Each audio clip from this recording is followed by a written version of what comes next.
She's known only as Valentine Jane Doe. Shared DNA with the Midtown Jane Doe. Jane Doe case from the 70s. The minor was known as Leo Jane Doe.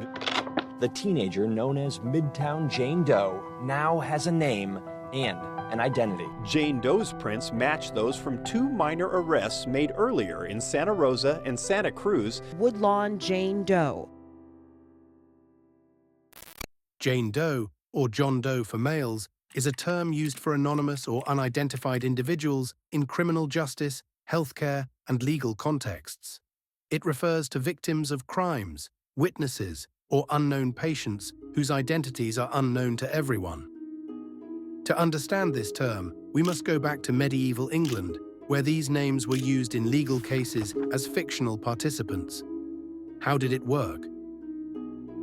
John Doe was a fictional person representing the plaintiff in a court case, someone who claimed a right or filed a lawsuit.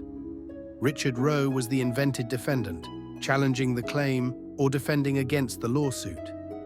This practice allowed courts to focus on legal issues related to ownership without getting into personal details.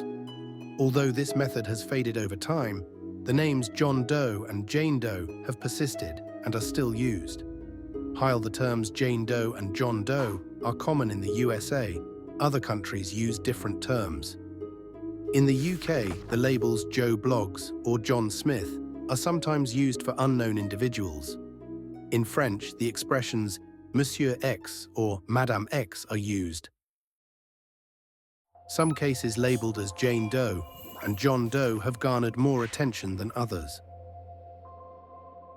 The Tent Girl case. This case involves an unidentified woman whose body was found in 1968 in Kentucky, USA. Initially, it was unclear who she was. After decades of investigation and the use of modern technologies, including DNA analysis, she was identified as Barbara Ann Hackman Taylor, who went missing in 1967.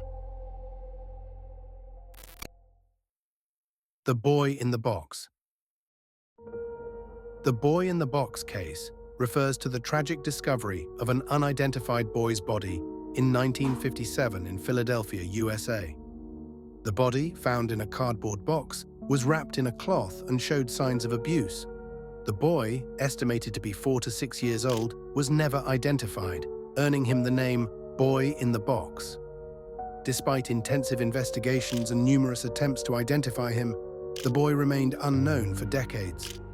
The case attracted significant publicity and became a symbol of unsolved mysteries. In 1998, new DNA analysis was published, offering hope for identification, but it still remained unresolved.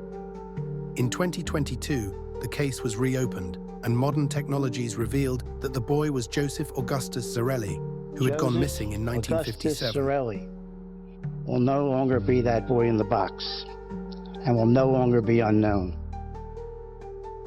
The cases of Jane and John Doe serve as a powerful reminder of the importance of seeking the truth and identity of these individuals.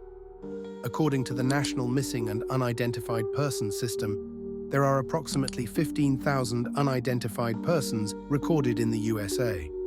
Some remains labeled as Jane or John Doe are very old, dating back to the 19th century, which means their identification is virtually impossible today, although records of them still exist. Each case is more than just an anonymous name. It is a story that deserves to be heard and solved.